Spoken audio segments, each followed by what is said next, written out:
This week in gaming, we finally know what the Switch 2 is and its gaming launch up, line up. You know what I'm talking about, everybody.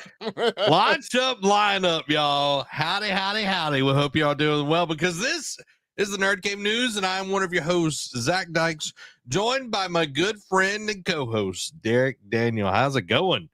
Pretty good, man. I'll say it's been a good week. You know, pretty much we're in spring weather in Alabama. You know, one day it's nice and sunny, and then the next day it's all cloudy and storming, and then it's right back to sunny again. So sometimes you get them both in the same day. Yeah, and it's too dang hot. It's at not this been point. That bad here in Montgomery anyway, but I know it's coming. Yeah, it's just too dang hot on my end of things. I'm just like, Like I normally go on a walk twice a day outside. I now just walk around our warehouse. Yeah. somewhat of an air conditioned situation and everything. It's just like, yeah, I can't deal with that. I can't deal with that. Yeah. Nate's these price of video games too dang high. We'll get into that. Well, that's what a good topic of our show is going to. Well, toward the end is going to be a good little bit of discussion that we have planned for you guys. So, but we'll get to that later. Yeah, allergies be raging 100%, Nate. I've been doped up on allergy medicine for a while. Joe over on the the vertical stream said we just had tornadoes last night. My gosh. Oof. I hope everything's okay, bro. So what's up, Michael? Hope you're doing well, my man. Now, guys, we hope you're doing well. We got an awesome show. It is Switch 2. It is all the Switchness. Nothing happened yesterday, right? Nothing at all. You know, I was working and then like playing a little bit of it and then pausing it and playing a little bit of it, like kind of funny's reaction and everything. Yeah. And some interesting stuff, and I'm looking forward to diving deep into it with all of you. Joe says all good, just some light flickering, but there were crazy winds in Indy. Wow. Well, I'm glad that you are okay, Joe. And guys, we are streaming on horizontal and vertical streams.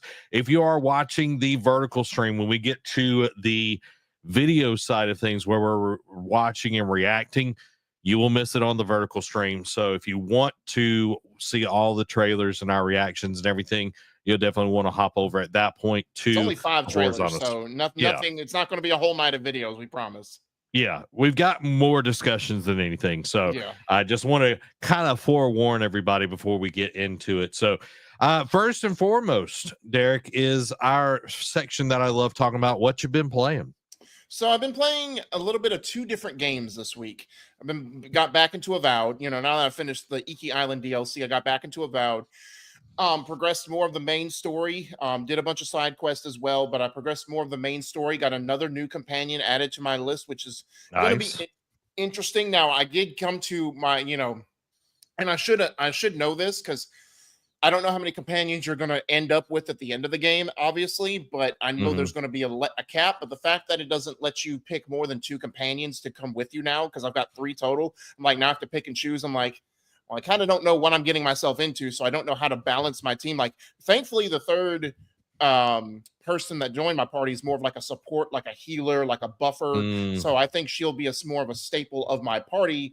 But as far as the other 2 characters, like, I don't know which one to choose because I don't know what kind of area we're going into, the enemies we're fighting. Like, I wish it would kind of give you a little bit more of a little bit more info, like, just so that way you can acutely balance your team. But I get it. Just like, pick and choose who you vibe with, who you have a stronger relationship with type thing. But there was a big story beat that did happen, like a couple of big story beats that did happen that, have, again, raised the intrigue. It's like, okay, you get it's the typical, all right, you answer 1 question, you get 3 more that you have to answer because it's like, all right, cool. This is a thing. Why is this a thing? How will this play out? How does that tie into me and my journey type thing? So, but the other game I've been playing, which Zach, you might appreciate a little bit more. It's a little bit of an older game, not okay. Older, but we talked about Shadows last week. How that's really fine tuning the itch, and I sat back and thought, is like maybe I should just wait to play Shadows, like especially if Yote's on the horizon, because spoiler for one of the quick hits, Sucker Punch, as of right now, has reconfirmed a 2025 release window for Yote. So that is coming this year, supposedly. Maybe I just needed to scratch the Assassin's Creed itch because I haven't played one since. I mean, I played Valhalla, but I haven't really been in one since Odyssey. And I remember Origins was actually really good. So I've been diving into Assassin's Creed Origins some here and there. So I'm already level 17. So I'm already like, hey, man.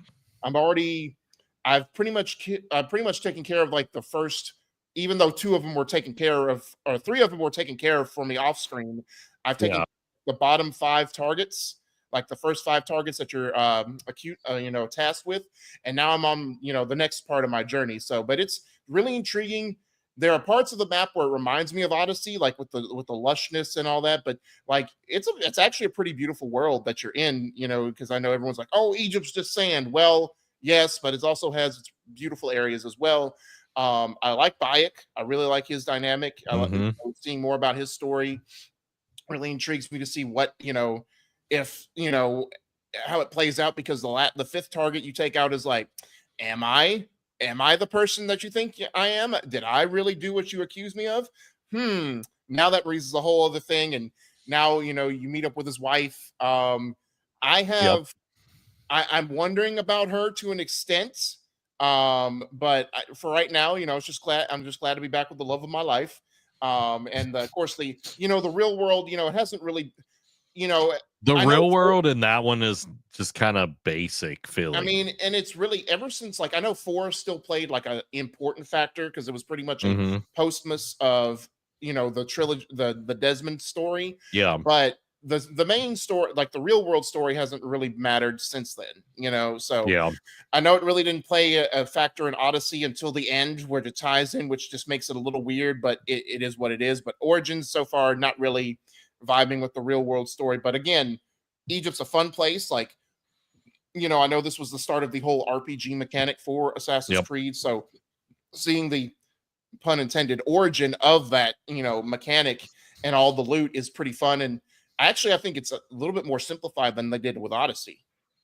Yeah, like it was a good balance of everything. It, being the first time that they did it, it was like a little like had to get used to it, especially like with the levels of the enemies. But once you wrapped your mind around it, it was like, okay, this is pretty enjoyable.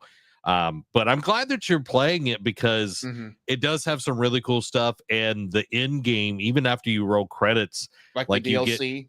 The DLC, you can fight some very interesting entities. Yeah, I've seen the DLC. I'm like, I can only imagine, because I downloaded it because I forgot I bought the season pass with it. So I was like, okay, let me download this, and I saw the names of them. I'm like, okay, well, I can only imagine what this is going to entail. Yeah. So I'm glad that you're jumping into that and enjoying it.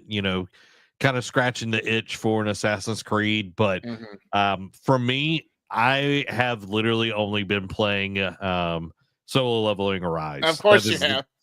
Literally the only thing that I've been playing, and I've been just like farming on that thing. Kind of like how I see that Geno farms for Aura. yes, exactly the same way. Like I'm farming, and dude, I got like a beast squad now. I've got well, you wouldn't know half of them. You wouldn't know any of them at this point. I know Egress, that's about it. I do have Egress finally. I did get him. And in the game, it's interesting, like even if you don't like when you fight Cerberus, like when Genu fights Cerberus, you can actually get him as a shadow. Oh, that's cool. In the game. So I was like, oh, that's pretty dope. So you could actually have more on that. So, and you get like 3 shadows that you can take with you, like main ones, and then you have like little army men essentially. So, but dude, I'm enjoying it. If you're a solo leveling fan, I highly suggest playing it. It is a gotcha game, so just know that they're going to try to get your money in every shape, form, or fashion. But hey, as we've learned, if Zach really wants something, he'll just buy the microtransactions now. He's not to the dark side. I have not bought any microtransactions in this game, so yet. I'm not, dude. I don't have to. Like I'm crushing. So why would I if I'm crushing? You know what I mean? There was one I was like getting my butt handed to me by Egress, and I was like, man, I need an S tier hunter with me. I need, a better team, because all I had was Mr. Song, Joe He, and Jinho, and they're not that good. So I was like, man, maybe I need to buy one. And there was one that was like, oh, it's $1.99. I could buy it. And I was like, I'm gonna wait. And then there's like card draws that you can do. So I just started drawing, and then I got like 3 or 4 S rank hunters, and the one that I was wanting, Jahe, like she got Drew, and I was like, yes. I was like, that was the one that was for sale for like $1.99. I'm like, yeah, I don't need to pay no money in this game yet. So I'm enjoying it, and I love, like, because they do like the manga panels, but they animate them and everything. So it's really good. If you're Derek, if you're ever looking to play some solo leveling, you need to check it out. I highly suggest it. So, guys, we hope that you're doing well. Dan, welcome to the stream. Hope you're doing well, buddy. Let's jump into it, guys. We got a lot of Nintendo news, so here we go. First up, the Switch 2 Direct happened, guys. And strap in, because we're gonna go full Mark Cerny. We're gonna dissect all the teraflops, all the designing. I'm just kidding. No. Let's not do that. All the flops, all the gigahertz, and all of that good stuff. So let's jump into the hardware, Derek. Yeah. So of course, we're gonna get some of the basics out of the way first. Release date has been set for June 5th. That's only a couple months away now. Price point is going to be $450 for the base system, and then, like in typical Nintendo fashion, they're going to bundle a Mario Kart with it in the new Mario Kart World that they announced at the Direct. That's going to be a little bit extra. It's going to be $500, but so we'll get into it later. It's going to be actually cheaper than if you bought the game and the system separately. And then pre-orders will start literally, there was rumors about it would start later that day after the Direct. Well, it's all been quelled now. Pre-orders will start the following week on April 9th to get people time to get their money in order, get their affairs in order, get their time slots with work in order, what have you. So let's just start there. Like, just that basic, because, first initial reaction was, wow, it's so late after they give all the specs to the Switch 2 Direct. But then thinking about it, they did this with the Switch 1.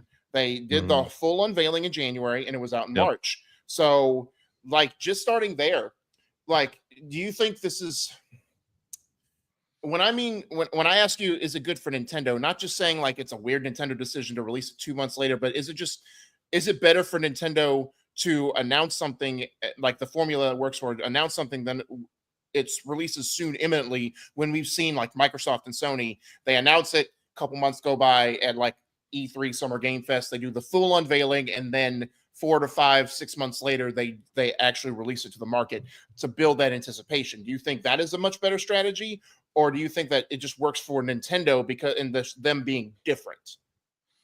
I think it works for them just because they have a track record at this point. Like the Switch 1 did really well. Like, it literally was sold out for months, it felt like. And that's pre-COVID, so that's pretty impressive. Yeah. But I think it's very good timing for them, because everybody's, starting to get tax returns and put in taxes and all of this. And it's like, oh, well, I'm gonna just nest egg, my return, because I want to get, I can go pre-order and all of this, but I definitely want the Switch too. And I think it's really smart timing, to be honest. Yeah. And it's released in summer, like literally the same week of Summer Game Fest, which will line up because I don't know when exactly is Summer Game Fest, if it's like the same time or it'll be shortly after. It's like a day after it releases. So it'll be like, they'll be like, hey, you just bought this new console for Nintendo. Let's show you you bought your launch lineup games. You have one other game coming in July. Let's see what the fall brings. That'd be just a perfect 1-2 punch for Nintendo if that works out that way.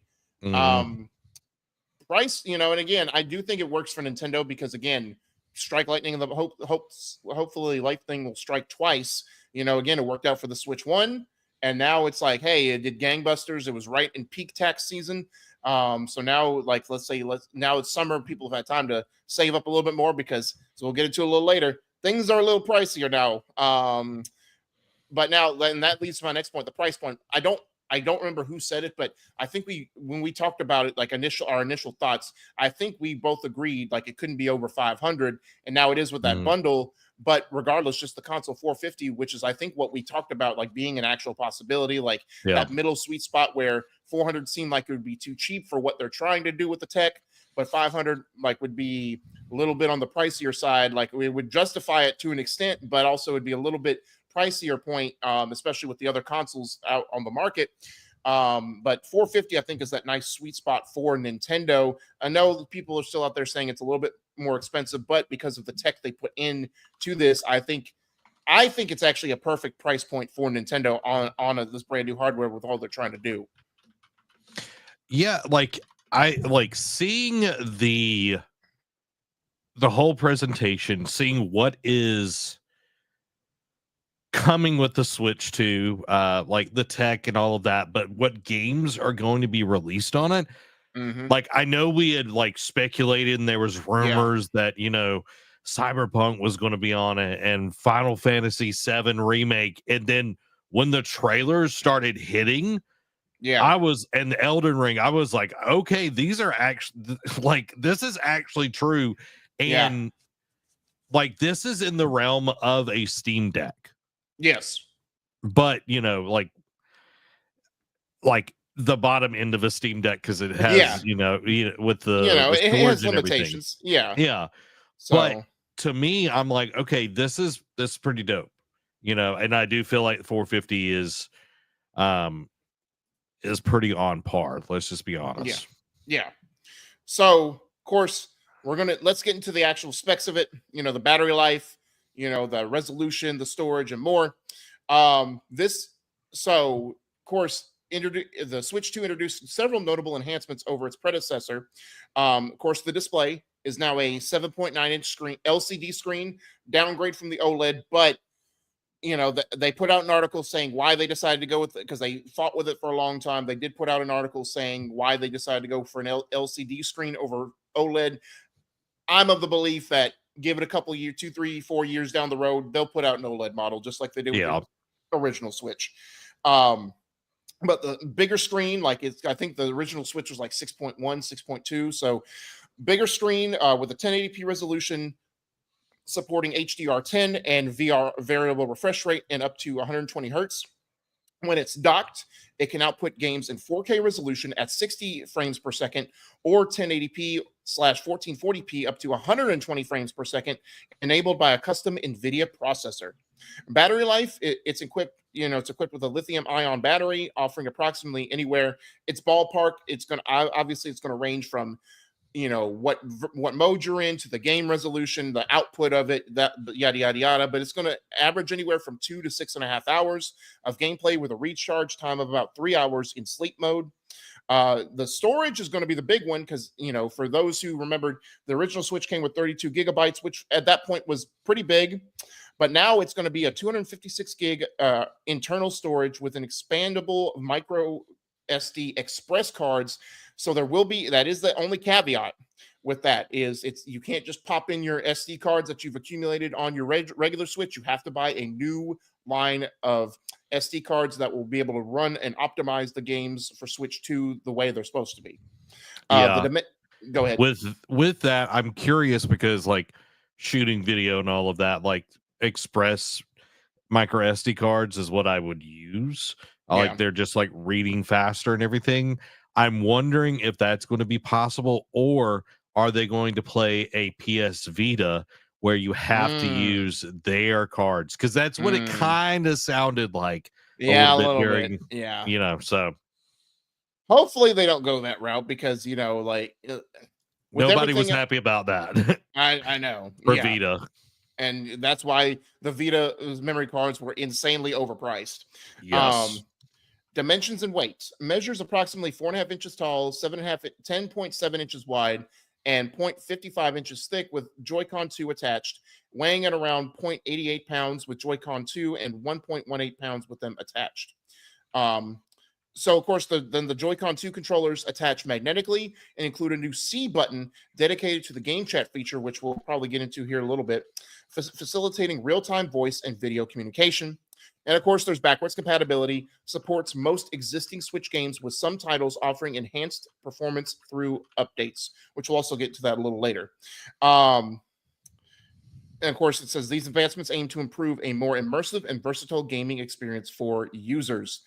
Just all right. So let's start there with that initial breakdown. What are your thoughts on that? Just initial breakdown. Like, again, I think the storage is huge, and then the dock, because what it doesn't say is that because of how much performance rate it can put out, it has a fan. The dock is not just for vanity and charging. It's actually going to have some stuff in there too, and that's going to have a built-in internal fan to keep stuff cooling down, to basically optimize your gaming performance so it doesn't hinder your experience. So I think like the resolution rate up to 4K, and the bigger storage, because we already talked about the Joy-Cons and that, that being a huge investment when they did the initial first blush. But anything stick out to you in that regard, Zach? Like, having the backwards compatibility, like, that's a must at this point in time. And I know there's like some existing Switch games like might not come to that, but the 4K at 120 frames per second is huge in this day and age. Like, I feel like that is like a must when you're really talking about gaming, like, is in a long form. Like, if they just did, oh well, it's 1080p even docked, I don't think people would be excited about this. But when they said 4K 120, it was like, oh wow, that's huge. Mm-hmm. And for me, it was like, oh, okay, we're actually starting to do what we should have been doing for a while and everything. I do want to point out, like, the battery life is actually lower than the current like Switch, though. Yeah, I did notice that a little bit. And again, with more powerful processing, I guess it's going to take a little hit there. But again, we remember Switch 1 battery life was trash. It wasn't until the Switch version 2 that they actually did somewhat of an improved battery life.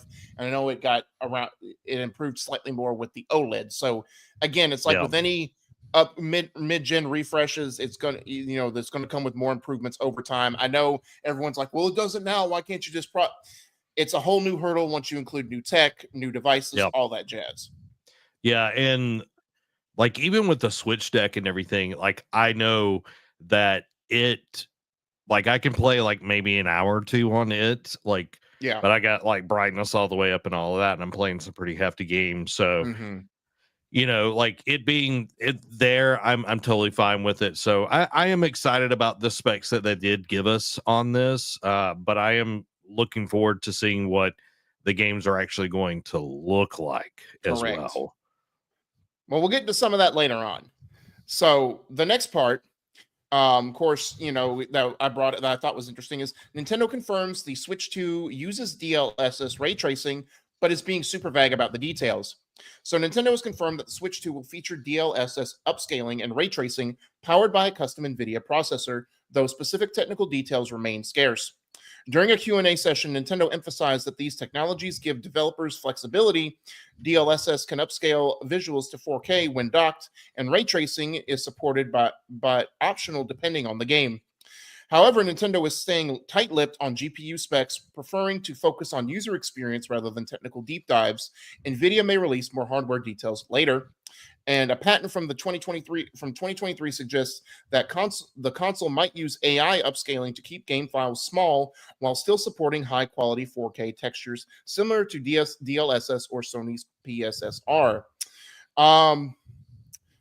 So any thoughts on that? Like, that was just mainly for reading purposes. Like, obviously it's super vague we'll get more details later on, but using DLSS I know has been a big hot topic. Like, I know it's big with, like, in the computer world. Like, I know consoles are starting to use it more and more. So the Switch implementing this with the Switch 2, I think if it ends up being like causing more GPU output, that's also going to play a factor into the lower battery life of the handheld, in my opinion.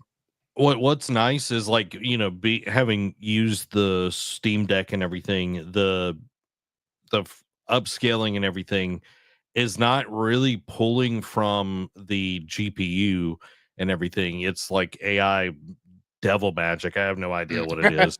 But it is really nice because I can turn down the game's graphics some and then turn that on a higher setting and get the same or even better graphics. So the Switch using this is their way of being able to actually make things look better, because we all remember The Witcher 3 on the Switch. My God, it was so bad. Yeah. But this, like using this, I think is their way to be able to keep the form factor, keep it, as, cost effective as possible, and then still be able to get the 4K resolutions and textures that people are expecting out of games these days. Yeah. And, hopefully a Pokemon game will run without it being trash. You know what I mean? Well, only time will tell on that situation. We'll see, because we'll see, but we'll find out more information on that later on. Something we alluded to earlier. Switch 2 finally implements a real normal voice chat feature with its new C button. Nintendo's upcoming Switch 2 console introduces a built-in voice chat feature accessible via the new C button on the right Joy-Con controller. This game chat function allows players to communicate seamlessly during gameplay using the console's integrated microphone, eliminating the need for external devices. Additionally, with an optional camera accessory, users can engage in video chats, enhancing the social gaming experience. This marks a significant improvement over previous voice chat implementations, such as the 2017 Switch Online app, which required a separate smartphone and was limited to specific games. So that in and of itself is huge. Like seeing that real time, like how it worked, I think will be better. Like I know people point out it's like a great value Discord chat that they're inevitably using, but still, if it works, it works. And if it's better, that way you don't have to have 8 different devices to just game chat like you did on Switch 1, I think is a win. My only takeaway, and this, of course, has to be a weird Nintendo decision. Now, of course, they said, the camera that they're selling is $50, which is not bad in all retrospect. But then the good thing is they also came out and said that you can use any kind of camera with a USB cord on it to just plug, or USB-C, one of those 2 cords just to plug in, and it'll work just the same. But my thing, and it was fun, but then when they showed it in-game implementation, like in-game usage for it, I was like, oh God, here we go again with the gimmick accessories, like the Kinect, what was it? What was that on PS3? It was like the Sony like wands, like the move and the eye, or something the like Sony that. Eye thing back on the PlayStation 2. So yeah, it was one of those peripherals that I think is going to be very gimmickized, however you want to, but very gimmicky. For gaming, but for the voice chat functionality, I think it will be great. And them just being smart about it, and be like, just put it in the freaking console. You know what I mean? Like, and I think that's huge. So I think that'll end up being a big win in Nintendo's bracket when it's all said and done. Yeah, because when I'm curious if it actually is Discord, because it looks a lot like Discord. It would be a huge thing, but I know Nintendo is all about protecting their players. It is a much younger demographic, so I highly doubt that they go that way. But with it, if it's super easy to get in and get out, like they were showing in the Switch 2 Direct and everything, that's awesome. I feel like a lot of these decisions were like, oh, this would have been huge during COVID. I feel like a lot of that felt that way when they were showing the Discord kind of functions and showing your gameplay and everything.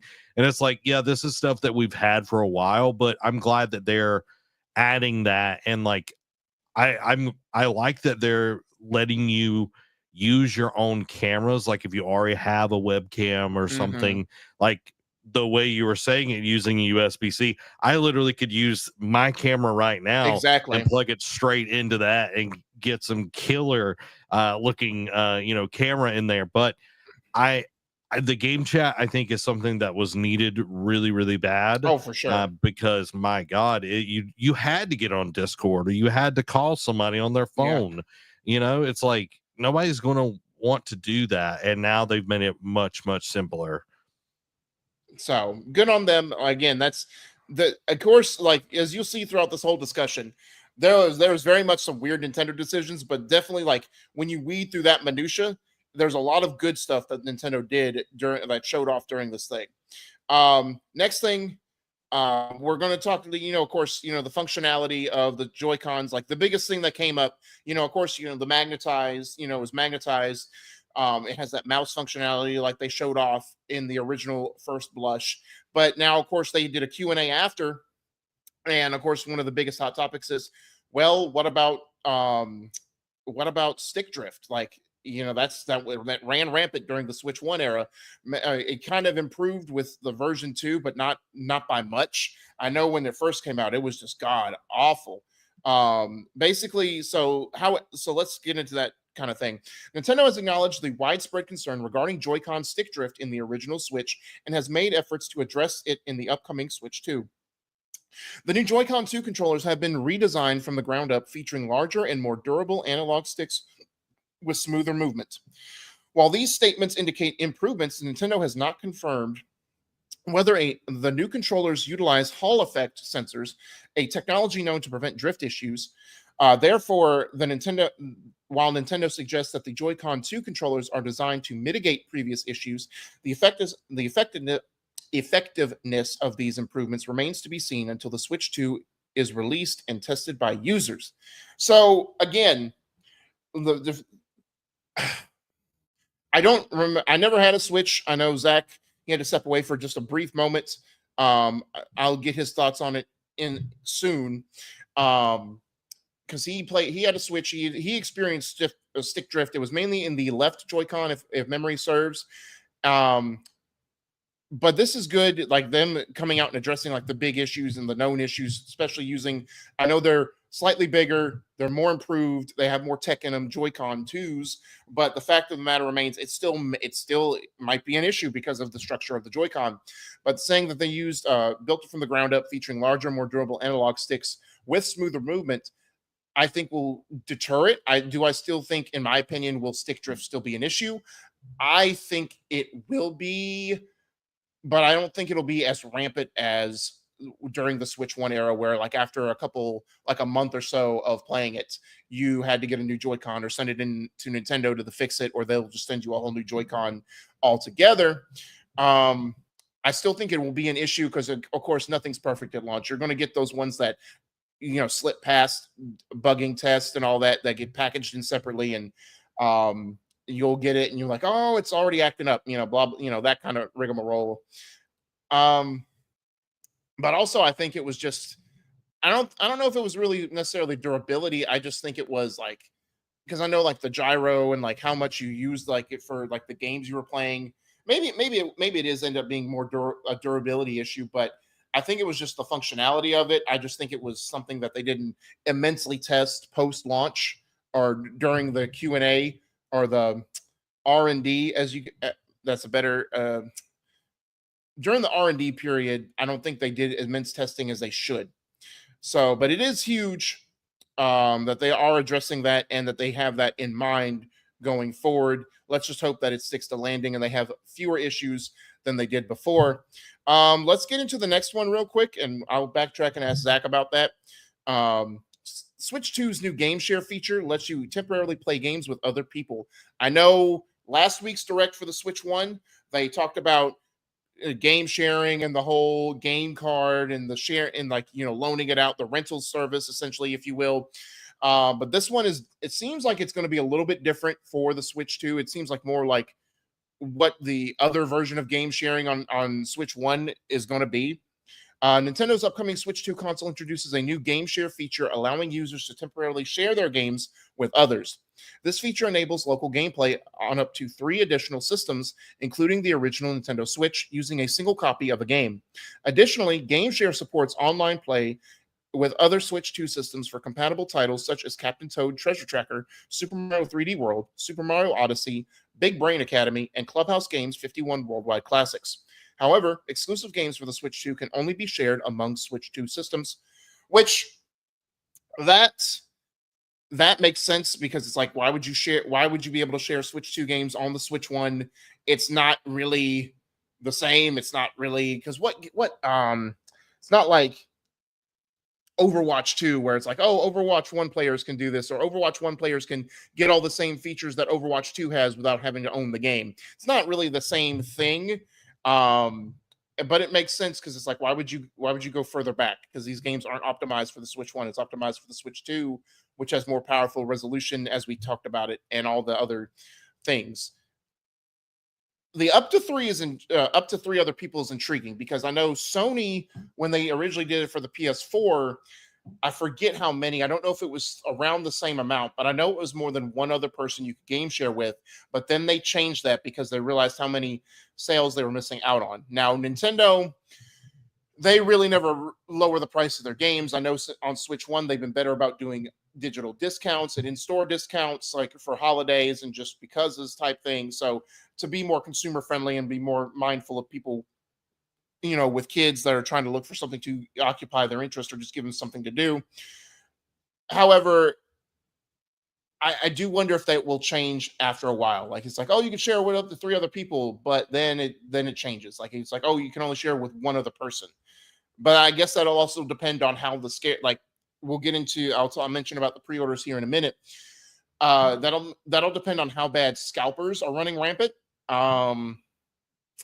And the accessibility of getting a Switch 2, or like how easy it is to get a Switch 2 will be in the first coming months. Because like Zach alluded to earlier, Switch 1 released and it was hard to find for months. Like you can walk in, like either you walked into a GameStop or a Best Buy and they had like maybe a handful of them, and then they were sold out for like, they wouldn't get any for another week or two. So it was hard to find Switches, and that was pre-COVID. That was 3 years before COVID took over. So now that we're in a post-COVID, now the scalpers are even more boisterous and more, aggressive with how they get things nowadays.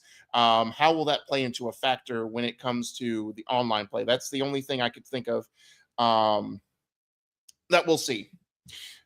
But you guys, let me know what you think of so far about all the stuff that the Switch 2 is doing. Let me know what you think. I know for those of you who are just hearing this for the first time, let me know what your initial thoughts are. I know anyone who watched it yesterday, let me know what you thought of it as well.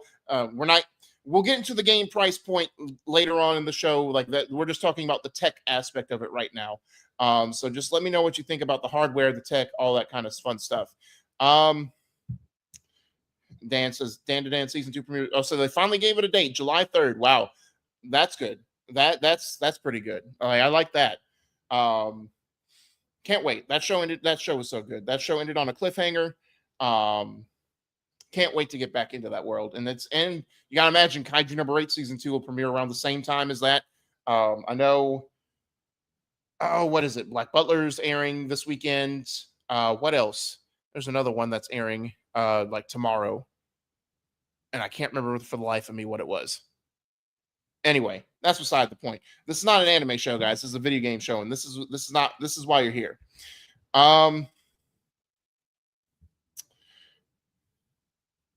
Okay, there it is. I'm gonna say I lost my place. Sorry, guys. Switch 2 pre-orders. Obviously pre-orders open on the 9th. I know there's going to be hot speculation about with scalpers and all that, what they're going to do. Is that going to be an issue? I didn't get it. I didn't put it here. IGN has an article that you can check out that Nintendo is actually on their store now. What other stores are doing, like Best Buy, GameStop, Walmart, what they're going to do, can't tell you. But at least on Nintendo Store, they will have some store restrictions, and that's going to be in mind of thwarting scalpers. So I don't know how effective it'll be. I don't know what all it'll entail, but hopefully it will be enough to deter it and get more consoles in people who actually want to buy them's hands, as opposed to people who will just turn around and sell it for, twice, triple, quadruple, quintuple the price, sell it for $1,000, what have you. Hopefully people won't be that desperate. I know FOMO is a real thing. I know people will want it, but we're post-COVID. I highly doubt that it will be as scarce. Like, it'll still probably be a thing. Like, where it'll be hard to find for the first month or two of launch, but hopefully this will deter scalpers from upscaling it. And please be smart. Please realize that we're not living in COVID times anymore. If someone's selling a Switch 2 for $1,000, just wait. It's going to be back in. It's not going to be hard to find. Do you think tariffs are going to affect pricing? I mean, I think that's an excuse, because I know I saw an article where a Japanese region locked Switch 2 was going for way cheaper than what it's selling for here in the States. But I mean, again, I think tariffs are just an excuse to drive up the price of a lot of things. But that's neither here nor there. I don't want to get too. I do think it will play a Yeah, I don't factor want to into get. it, Yeah, but I I'm didn't want not to gonna get I'm into not the gonna get down the political. rabbit hole. Yeah. Yeah, I'm Um. just curious because I don't remember them saying the price during the actual stream. No, it was post stream. Yeah, it was just like, all right, this is kind of weird, but yeah, I'm excited for this. Like, I think the Switch 2 is going to be interesting. Yeah, but don't for the love of God. Don't feed into the scalpers this time. Yeah, like they've already kind of had to eat their lunch like in the last year or so. So Keep it going. keep keep it going. You know what I mean? Keep it going. um. Zach, I kind of wanted to get your thoughts on the backtrack to the because previous two statements, the Joy Cons, the stick drift, where they built it Hmm. from the ground up to be larger and more durable and have smoother movement with the sticks. I know you experienced Joy-Con drift. Do Yep. you think it was more so the durability, or do you think it was just something that they missed in R&D before they packaged it up and like sent it off to stores to sell it? I feel like it's a combo. Like it's Mhm. definitely something in the design. Yeah. And if they're testing their designs and they're playing it as much as that, like we started having stick drift probably within the first year of owning the Switch. Oh, see, I know So I read stuff where people still had stick drift in the first couple months of them owning it. yeah, like I'm just saying it's like some people it like happened quicker, some Oh yeah, people and like I played a good amount of my Switch, but it wasn't my primary like console. Like it's right. never been my primary console. That's why, like as much as I want it, I probably won't be getting this like at launch day. You know what I No, mean? right. Um like you said, FOMO and all of that. But I'm hoping since they're using like the hollow sticks and everything, that's the same kind of sticks that are on the Steam Deck. It's on a lot of controllers these days. I haven't had any issues Hmm. with those kind of sticks. So hopefully, you know, And then moving on to the game share, obviously they said you could share it with three other people, and of course, as long as they have like I don't know about the linked account stuff, but you can yeah, even share certain games on the Switch One. But however, if you buy a Switch Two game, can't be played on a Switch One, which is sort of a duh statement. yeah. It only makes sense because Switch Two game is optimized for the better tech. But my question is, do you think because we saw PlayStation do it with the PlayStation 4, I don't know if it was up to three other people, but I know it was more than one initially at launch that you could game share with, and they kind of backtracked and fixed it and did where you can only do with one. Do you think, and I think it'll depend on the scarcity of the Switch 2, but do you think Switch will change that at some point? Now, of course, because PlayStation did it because they were missing out on sales of games and whatnot, but Nintendo, because I know they've gotten better about discounting, like putting it on like holiday sales for their games and whatnot. But Nintendo don't really lower the price of their games. Like once it's No, out, it's going to stay that price forever, to the end of time. But do you think that they will regurge or like will backtrack on the amount of people you can game share with at some point down the road? mm, I feel like if they sense that they're losing money because of it, because like I think of people that were really hardcore into Animal Crossing Oh yeah, when they were playing Animal Crossing, the cartridge was like locked to your account or whatever. right. So like that cartridge was your island essentially. So you would have to have the Nintendo system. So you would have to have a whole nother Nintendo Mm, or just completely gut your island, redo it, and to be able to start another island. right. Um like Amy and I had to share an island. It wasn't like, oh, I could play it and then I have my own island. No, it was locked into there. So I think with that, like they will see some like sales, have there was kind of like a Hmm. delineation on it. But I'm curious if that's like if it's a taste test for people like, oh yeah, I really enjoyed that. I really want to go play more of it. So I'm gonna go buy it or something like Hmm. that. it is a better share system than I think what they're doing with the Switch 1. Yeah, You know, especially the with game card system. yeah, the virtual game card and everything. But yeah, I feel like if they see where it is affecting their bottom line, then they will kind of roll that back a little bit. But I feel like Nintendo is pretty good about like they don't go back on what they've decided. Yeah, Like it's kind of like whatever they decide, they just go with it and they just plug their ears. yeah. So, but yeah, that's pretty much what you missed. I just wanted to get your thoughts on those a couple topics. Over on the vertical stream, welcome Basit, welcome Denicia. I hope you're enjoying the content so far. Michael had a question. Not sure if it's been touched on, but I thought it was odd to charge for a game that shows people how to fully use the device. Yes, and then we'll get into that more. But yes, like the whole Switch. Let's just get into it now. Let's just get into it now. Yeah, let's just we'll watch the trailers here in a second. But I do want to get into that to start off with, because let's just get the bitter taste out of our mouth. Where to go? Oh yeah, the freaking Switch 2 tour. You know, like they were showing it off. It's like, oh, let's give you a deep dive on what all the things your system can do, like down to the minute details, like in your Joy-Cons, like every nook and cranny that provides it, all in your Switch 2. Like, let's look at your dock and all that. Like, this is pretty cool. Like, you know, they did it with you know, they kind of did stuff like this, like similar, like more of a fun way to do it with Astro's Playroom, and then you know, on the PS5. And you know, I know PlayStation's always done a PlayStation Hub back in the PS3 era to kind of get more info out of you, what your system can do and all the bells and whistles. I'm like, oh, cool. This is going to be a fun little package thing. You can do it, and it's a game. And it's like, you can buy this separately. I'm like, excuse me? Like, yeah. This is utter trash. Like, I know I read an article where it showed, oh, it breaks down to like 990 yen, which, you know, do the math, it aggregates to like 675 in US dollars. And I'm like, I don't care. Why is it not free? No. And I know they have an article justifying, oh, why we're charging for it. I'm like, that's not the point. I don't care how much you're charging for it. The fact is that you're charging something to learn. How are you going to tell your kid, hey, you know, you're thinking about you being an engineer when you grow up. Let's have you get this game. Oh, but you have to pay for it. Excuse me?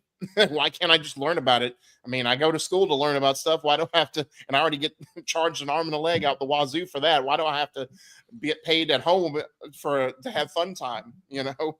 Yeah, like it feels like something should be packaged with the device and everything. But like I said earlier, they're not going to change their course with anything that they decide. I've never seen Nintendo. They do not bow to the whims of the consumer. Like they're one of the people that just like they just stay the course no matter what. Now the next generation, they might change, they might do something differently, but other than that, nah. But I was just like, when I saw that, I was like, that is the stupidest thing that I think that is the weirdest and dumbest Nintendo decision in a very, very long time. This wasn't even a weird Nintendo. It was a dumb Nintendo decision. Yeah. So, you know, that failed move for sure. Yeah. So, one of several. But, guys, you know, we hope that you're enjoying this. Zach, where can they go help support us if they like this content? Well, you can go right now and hit the subscribe button here on the beautiful YouTube channel. You can hit it right now. Yeah. Have you done it? Have you done it? Have you done shared it with someone that you love? Yeah. You can also hit the like button. That also helps. And you can check us out on podcast services around the globe. You can, you know, see the NerdCave news on Spotify, Apple, and all the other places. And you can also find Eat Sleep Anime there. So go check it out. Go support us. And that is a free way to help the NerdCave grow and become the superpower that it's supposed to be, like Hulk Hogan and Macho Man Randy Savage back in the day. The mega powers. So guys, we're gonna give y'all a break from talking. We want you, because, you know, yes, the new tech is great, but what is it good for if you don't have anything to play it on? Let's show you a couple of 5. We're going to show you 5 trailers of games that pretty much stood out during the Switch 2 Direct for us. And I've seen them. I don't know if Zach's seen all of them.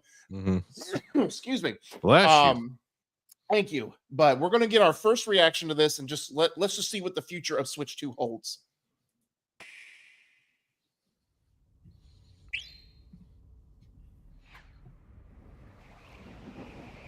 Like, so many people were like, "Oh, this is Smash Brothers." Dude, this that's what I thought Brothers. too. I legit thought it was. My head was racing because it sees this and it's like, okay, it's definitely Smash. And then I was like, Kirby. I'm like, oh, it's a Kirby game. And I'm like, wait a minute, Kirby's in Smash. Like, what if it's Smash? Because, it's a dark place. Yeah.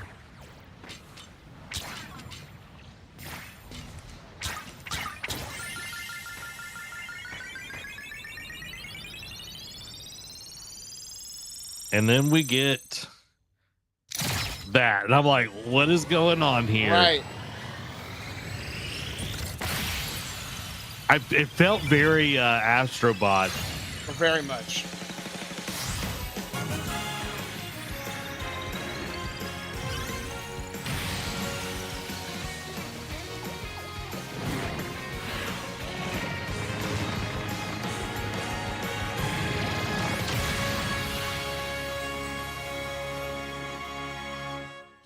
I love that majority of the trailer is him trying to turn the star on.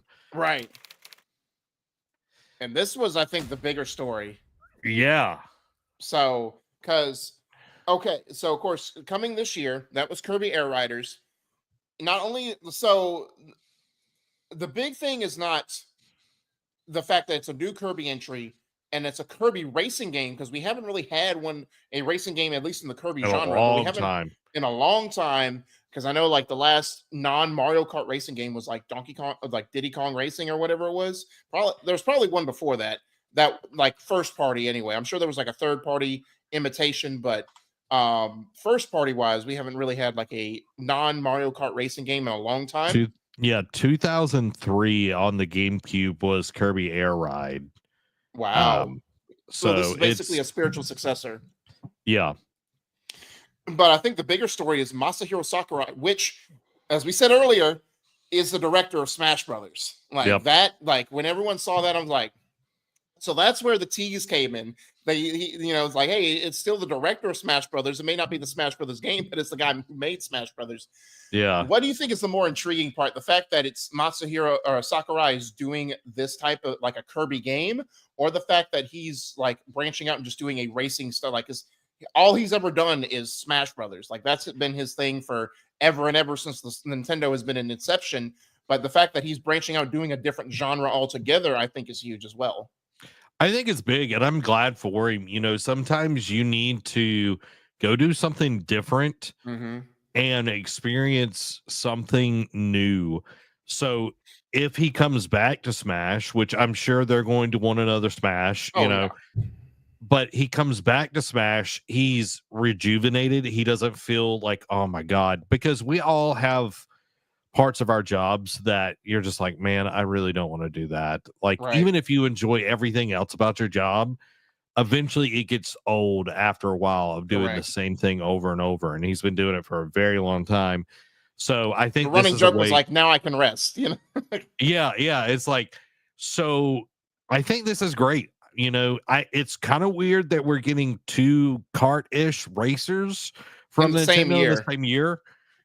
So I was like, this seems kind of weird that we're getting both of these, but hey, I don't know how you're going to market it or, with Kart coming out as well. Well, it's also like when a 2D Mario and like a Donkey Kong 2D game launch in the same like year or whatever. It appeals to different audiences. Like, yeah, there's the same type of game, but people like who love Donkey Kong are going to play that as opposed to Mario and vice versa. Like, even though Mario is the much more polished game at this point, but I think getting Sakurai to do it, I think will give more ire to. Now, maybe this is not the Kirby game that he should have done, But again, maybe it's him, like you said, branching out and growing and seeing if he can do how he can do a racing game, and then maybe learn from that, and then bring what he learned from that into his next Smash Brothers game or whatever other game he decides to do down the road. But also, I think this will put more emphasis on Kirby. It's like, hey, because for the longest time, like a lot of the Kirby games have been hit or miss, mostly misses over the last decade. But I think putting a big name behind it means, hey, we want Kirby to kind of be serious again. We kind of want Kirby to be up there and be a major name in the household of Nintendo. So I think putting a big name behind it shows that they maybe want to care about Kirby just a little bit more as well. Yeah, like Forgotten Lands. I want to say, it's Forgotten Lands. Yeah, it's coming to the Switch too, which is a big. But it's probably the best Kirby game that they've ever put out. Correct. And a lot of people love it. And now it's like, okay, we've got the success. We're bringing it to the Switch too. And now people loving that. They want more of the world. We've got a racer, So I totally understand that. But then there was like, we got hit earlier in the Switch 2 Direct, and we got hit with, some From Software. And then we get this. Yeah. And I was like, what in the world is going on? So this game's coming out in 2026. It's called Dusk Bloods, and it is also from Software. And you'll see a very distinct tone to it. Let's just show the trailer.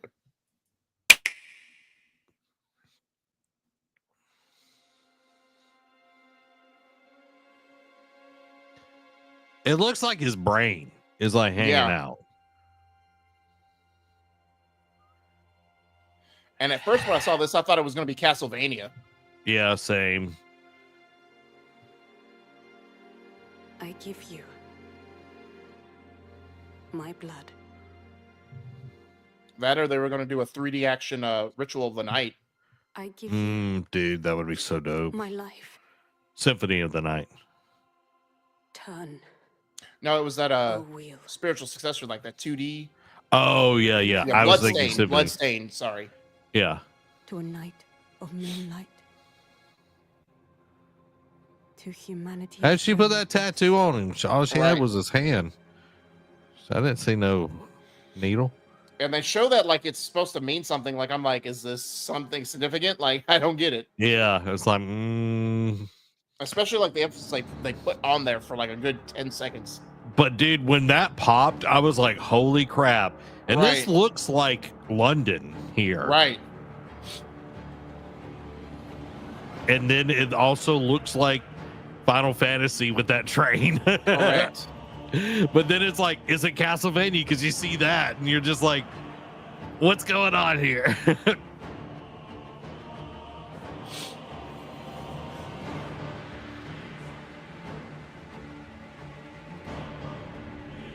And I like how they have the God of War-esque music playing in the background too. Yeah. This dude's my favorite. I know, Rocket Man. Yeah. Just T-posing the whole time. And then we get this. I'm like, what is this smiling moon thing? That's from like Nier, I think.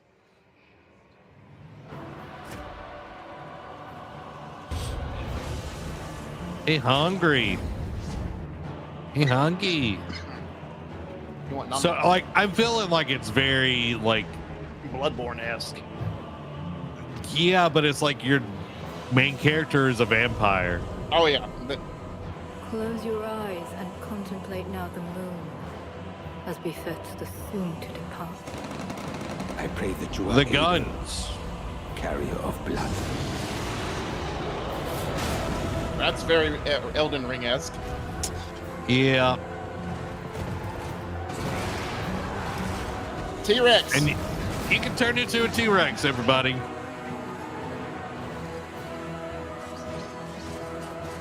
Kung Lao. Got some Mortal Kombat going on. The moon tears will flow for one. Princess. Is that supposed to be the guy from Let Me Solo Her?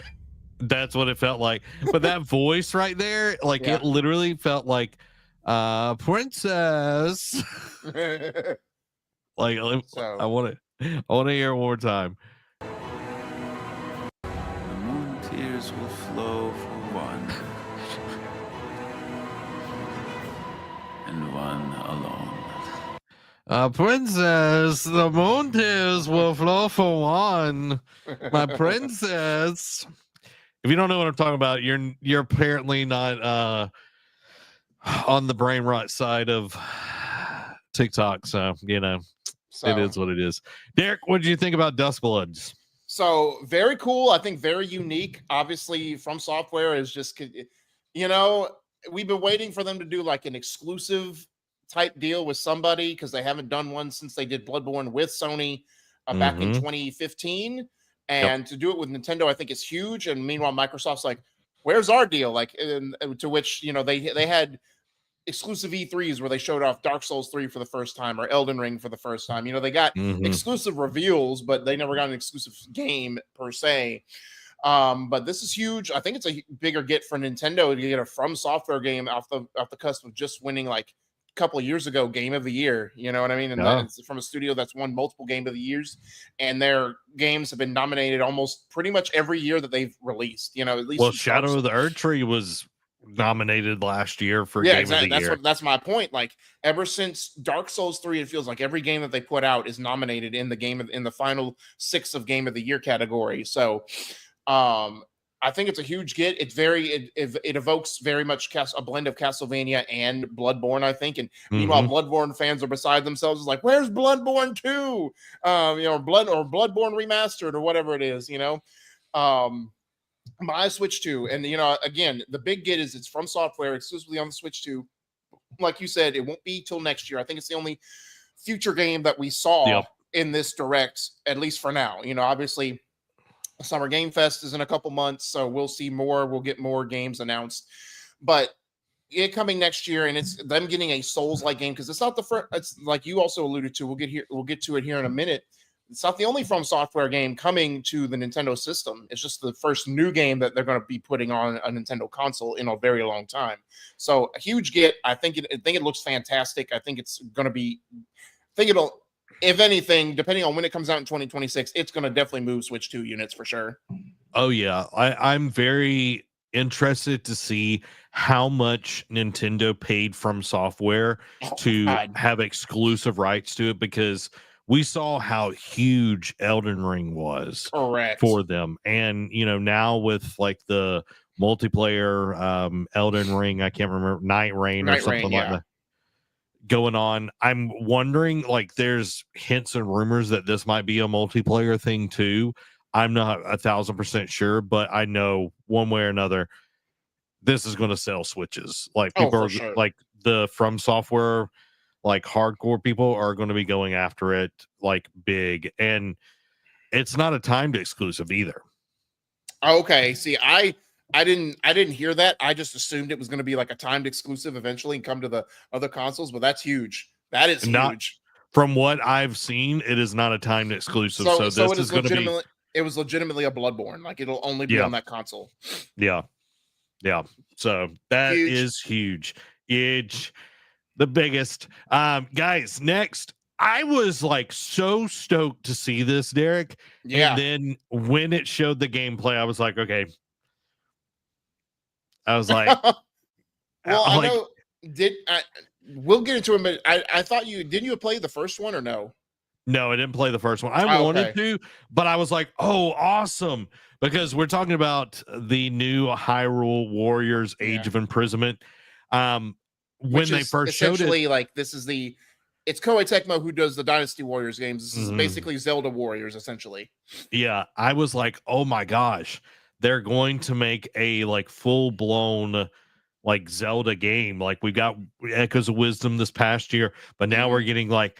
But then it was like, oh no, never mind. So, but it's still big because the first, it still looks great, and I mean the first one did really well. Yeah, it did, and I know they've had one in between that as well. But let's check out this trailer.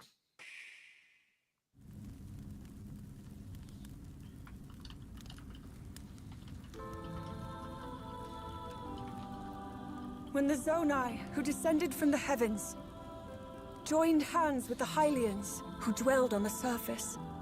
Their union led to a great and prosperous kingdom. But in time, a terrible evil arose. A war was fought to vanquish this evil, one which future generations would call the Imprisoning War. Perhaps you truly have traveled back in time.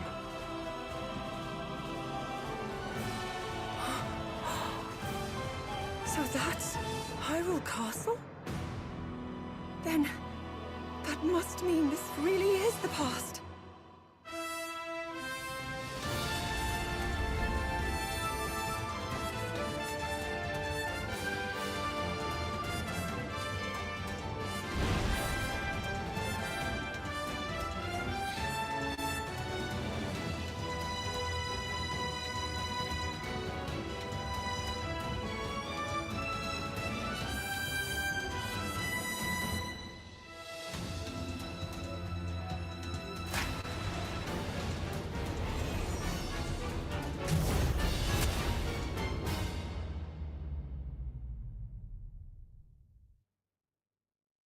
So there you go. This winter obviously could be end of this year, beginning of next year, because it's winter is always during a specific solstice. It can come at any point during that solstice 3-month period.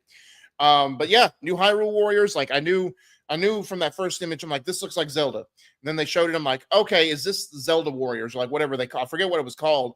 And then they showed Hyrule Warriors. I'm like, okay, I remember this game. Them doing it like, because the first one took place like 100 years before Breath of the Wild. This is kind of doing the same thing, like doing it the age before Tears of the Kingdom. I don't know. I forget if it's 100 years or what the time period before Tears of the Kingdom. I just know it's taking place before those events. I know they apparently during Tears of the Kingdom, they brought up the imprisonment age. So obviously they're using this to discuss that period of time in the Zelda lore. I think it looks really cool. I never played the Hyrule Warriors. I never played a Dynasty Warriors game. It's too monotonous for me, but I do know that they hold like my buddy Matt. He's very, very big on the Dynasty Warriors series. I know it has an audience, so I know this will be huge, especially for people who are fans of The Legend of Zelda. But yeah, coming this winter. Let us know what you think of the games that we've shown so far. We still have 2 more to show you, but Zach had to step away again for just a moment. He'll be back with us shortly. But yeah, very cool looking game. I know Zach said he never played them. He was kind of disappointed with it, but I still think it's a good game. I want to get back to the pre-orders because I did find an article talking a little bit more about it. About the pre-orders that they're going to do on the Switch Nintendo Store. Switch has implemented specific pre-order measures for the upcoming Switch 2 console set for release on June 5th to deter scalpers and ensuring genuine players have priority. Interested customers must register their interest through the My Nintendo Store. To be eligible for an invitation to pre-order, registrants need to have a minimum of 12 months of paid Switch Online membership and at least 50 hours of gameplay logged in their original Switch consoles as of April 2nd. Invitations will be sent on first-come, first-served basis and are non-transferable. Each account is limited to 1 system and 1 of each accessory during the invitation period. This approach aims to prioritize dedicated players and reduce the impact of scalpers on the console's availability. So cool. It seems a little weird because it seems like obvious. I say PlayStation just because I know they had an egregious return policy. I know probably Xbox and Nintendo do it as well, but seems like a return policy or a refund policy for games that you buy digitally that you don't like is like, oh, you can't have more than this many hours and can't have bought it more than this many weeks ago since launch or whatever. So the fact is like, but I get it. The 12 months of a Switch Online membership and the 50 hours of games logged on the Switch One, like that seems a little much to me, but I digress. Hey, he's back. So I know you had to dip out a little bit, but what did you think of what you did see of Age of Imprisonment? And like, if you're into those types of games and everything, I think you're going to like it. I'm glad, like, I love that they're filling in the gaps of like the Breath of the Wild, Tears of the Kingdom timeline with these games, exploring like Right. I think it was the first one, or it might have been the second one, where you got to have like the champions and everything, like Link's time with them. So I like think it I'm was the glad, first one. yeah. So I'm glad that we're getting that experience with these. And I know that what is going on in this one is like a big lead up into Tears of the Kingdom. Got you. So So good stuff. yeah. So, but now we get into the two biggest ones, or the second biggest one that we saw that is an actual Switch 2 exclusive. I mean, I think all of these are to an extent, but still, this is one that built from the ground up for the Switch 2 that people have been wanting. It's going to be intriguing. I want to know your thoughts on this, but it's Donkey Kong Bonanza. Let's check it out.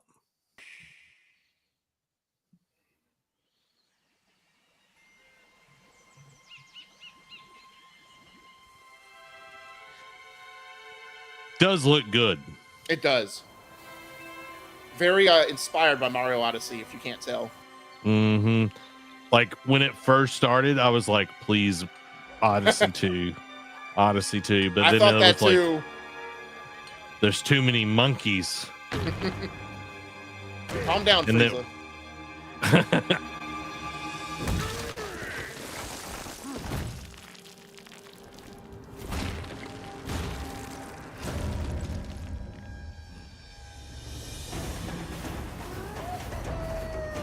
I love that he has some sort of Cappy like character. I know. The traversal looks really fun. Correct. And this too, it's like, oh, we're gonna have secrets hidden in the world, just like Mario Odyssey. I'm wondering how much is destructible. Correct. Like he is like carving it up. Correct.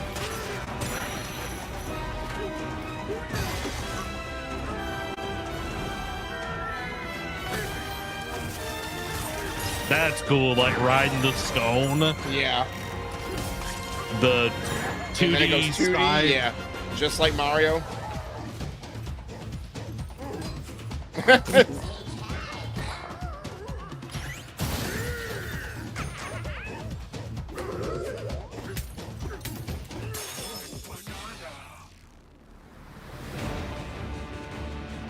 Madara? Yeah, it meteor? does feel like my Madara.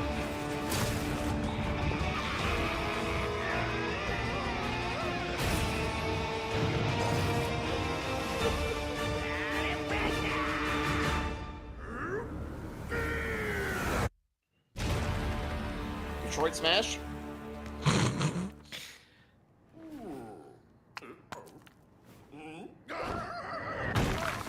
July 17th. So literally a month and a half after the Switch launches. Zach, what are your takeaways from this? Like the game looks great. I think the polish that is on that game, it's going to be a ton of fun. The verticality, the destructible environments. I don't think we've ever got a 3D Donkey Kong. Like it. Nope. I'm about to say not since Donkey Kong 64, honestly. So that was ages ago. So again, like we alluded to, it takes very much inspiration from Mario Odyssey, but I think it also takes it on its head and just says, how can we make it unique to Donkey Kong? And it's like, just destroy stuff, just bash things, like, just, yeah. And I like, as we'll see it here with the last game trailer, I think Nintendo is going for more exploration and openness with their games. I think they saw with Mario Odyssey, with Tears of the Kingdom, with Breath of the Wild, that's like, hey, I know people may have been sick of open world games at one point, but we can do ours to where it matters and you actually have fun with it, or we can make it unique and put our own Nintendo twist on it. And I think this is also a unique way, like we saw, like making Kirby relevant with the director. I think this genre, or taking this gameplay style for Donkey Kong, I think will make Donkey Kong relevant too. Because I mean, we really haven't seen anything from Donkey Kong since Tropical Freeze. I know they ported it over to the Switch, and then they did Donkey Kong 3D, the Wii game for it, Donkey Kong 3D or whatever it was called. But we really haven't had a new entry in the Donkey Kong franchise for a very long time, and I think this is a great new entry into it. I think they took their time. They really wanted to see how they can make Donkey Kong stand out and not just be known for a Mario clone. Again, it's taking notes from Mario Odyssey, obviously, but with what we saw from that gameplay, and again, that companion, like I wonder if it'll be like Mario Odyssey, like where you can do 2-player and one person is the companion, like how another person can be as Cappy in Odyssey. Yeah. So we'll see. Only time will tell. But July 17th, like I said, shortly within that Switch release launch window. After you're tired of playing this next game that we'll show, you want something different. We got Donkey Kong game for you. So yeah, but I think this is going to be a huge get for Switch. Oh, I agree. It does remind me of Banjo-Kazooie. That too.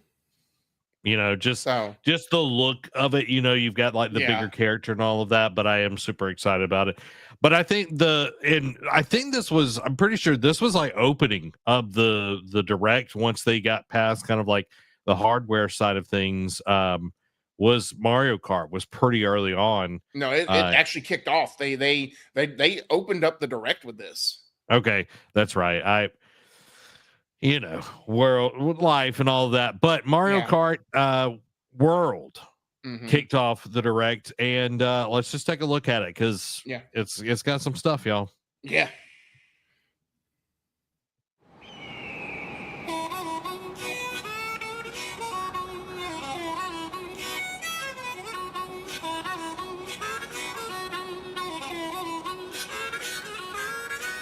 If that song isn't in the game, I know. I'm gonna be very upset.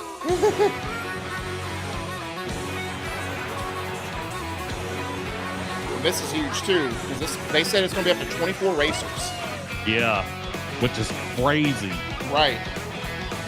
You really want to cause some chaos. Yeah.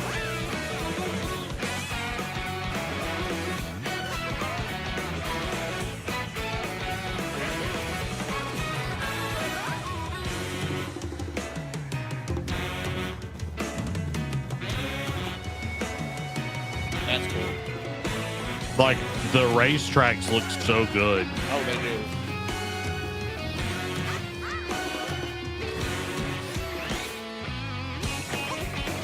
This right here got me. Oh yeah. The grinding and then the wall riding here. That's ridiculous.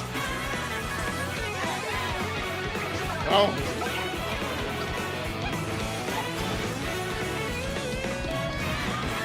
That is super cool too. And getting different outfit instead of just colors. I wonder if that'll play into different abilities. Maybe. No, Nintendo will just be cosmetic. World. So they're ditching the numbers. Yeah. Which I think is fine. Right. A brand new entry in the Mario Kart series is launching exclusively on the Nintendo Switch 2 system. Welcome to this vast world. It's huge, dude. Kart races are held throughout various regions that span the globe. Depending on the time of day and weather conditions, the atmosphere will change. It definitely feels like a mix of like Need for Speed back in the day, and then Forza, and then whatever that I can't remember.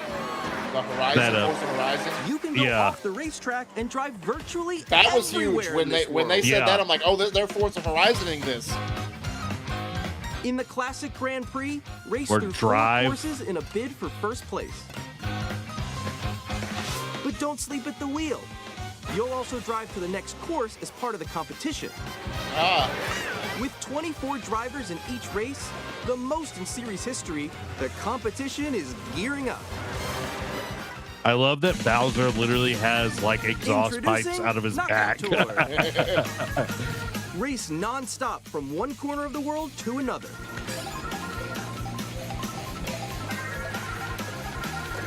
There are multiple checkpoints along the way. If you're below the placement shown when you hit a checkpoint, you'll be eliminated. Oh, okay. Can you make it all the way to the finish line? So it's basically their version of a battle royale. Yep. You can also freely drive around this vast world in free roam. Dude, I'll just do that. By going off Yeah, road, if there's you like can explore new areas and routes. unlockables and everything, like that would be super cool. You can also go for scenic drives with friends. I'm assuming there will be, because that's probably how you get the locations. costumes for the characters. Yeah. Or some of them anyway.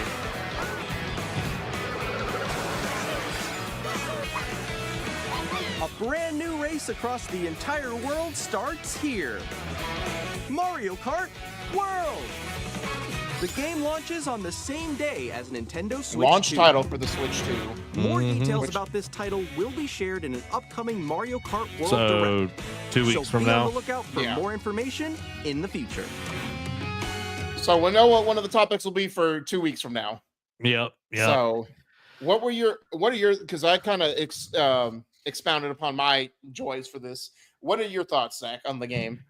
I think it feels like we've been wanting and needing a new Mario Kart for a very, very long time. And they delivered. Yeah. Well, and it's like Ultimate was great. Like, I think Ultimate was really good, but it was essentially just 7 with like a new skin and like some new courses and all of that. But this is it's like taking what the other racing games have been doing and doing well, and then putting that Nintendo zhuzh on it, that extra little sauce on there. And I love it. I think this is going to make playing Mario Kart not just I play it when I've got people over or here or there. This is something you can explore. You can check new places out. There's just so much more to it. And then having 24 people in a race, I think, is going to be such a different feel in the game. It's like that's going to be much stiffer competition, and then having to even race between locations as well, I think is going to be really cool. So I'm stoked for it. The game looks beautiful. The world looks very interesting, the way they've got the different biomes connected to each other and everything. And my question is, where's Rainbow Road though? You're going to get shot out of the cannon on the pirate ship, and then that's how you get to Rainbow Road, Derek. Or that icy cliff that you saw in that one snippet. It's like that could launch you into Rainbow Road. Yeah, and like even seeing some of the like callbacks to other things, like tracks from 8 or Ultimate, like the pirate ship. I love that map. It was really cool, but now we're getting a new version and everything. It's that's gonna be so dope. Joe says that first map and song remind me of Cars. Very, very true. Yeah. Going back to Donkey Kong, he also says DK is my main in Mario Kart and Party, so I'm going to be playing Bonanza. There you go. There you go. Yeah, so I think it being a launch game and then Donkey Kong being a month after that, I think is going to be a nice 1-2 punch for the Switch 2. Especially since these were 2 of the better showcase games during the Direct. And again, obviously you have to assume during Summer Game Fest we'll get more games shown for like the fall and beyond there as well. But just this initial first look at what we can expect come June 5th, and the month preceding it is looking good. So any final thoughts on any of the games we saw before we move on? I'm glad to see it. It is a little bit lighter of a light up than Switch 1, but we're still going to be getting some great games at launch. For sure. And that leads us to, what about, we talked about game sharing, but what about the games that what if I don't have the money to buy all these games at launch? Like, what happens to my other Switch library or other games? Well, Switch 1 games are getting Switch 2 upgrades, including Breath of the Wild and Metroid Prime 4.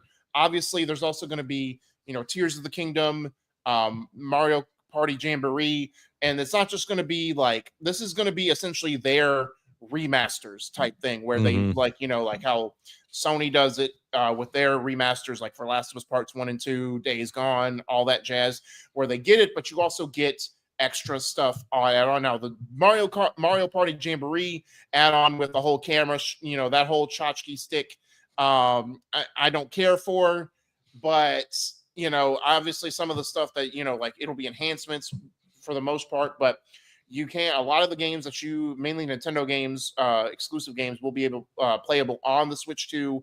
So it's not like if you don't want to shell out the money for all these games coming out, you still have a library that from your Switch 1 that carries over on your Switch 2. But just knowing that some of these are getting better improvements and add-ons is a nice thing to it as well. Or so we think. We'll get to that in a minute.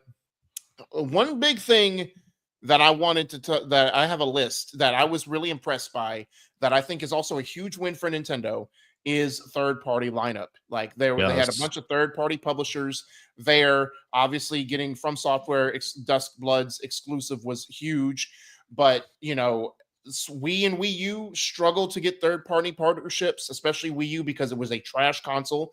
Switch tried to implement a better idea, but because of the tech and the cartridge, it was a little bit harder for developers to fully implement how the game should look and play on that system.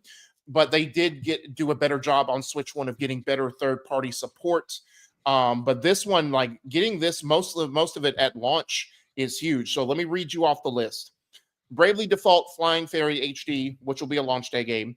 Borderlands 4, which will come, I'm assuming, the day it launches for other consoles.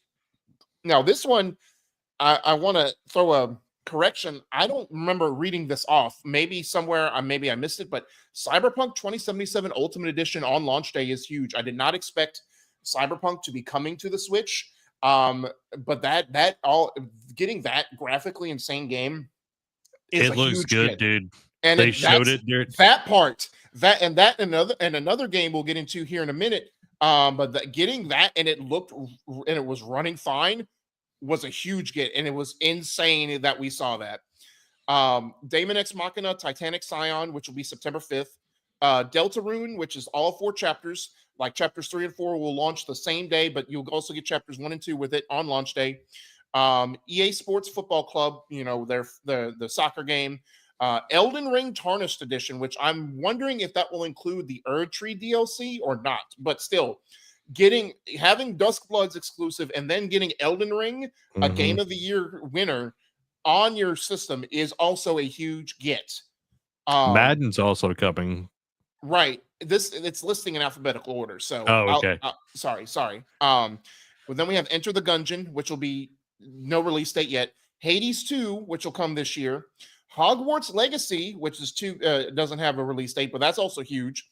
Hitman World of Assassination Signature Edition, which will be launch day. Kunitsugami Path of the Goddess, which will be launch day. Madden, as Zach alluded to earlier. NBA 2K. James Bond, IO coming out with Hitman. It's like, oh, the game we're working on that's still in development, Project 007, that's coming to the Switch 2 as well. That's also a huge get. Civ 7 on launch day. Street Fighter 6 with the Years 1 and 2 pass on launch day. Split Fiction on launch day.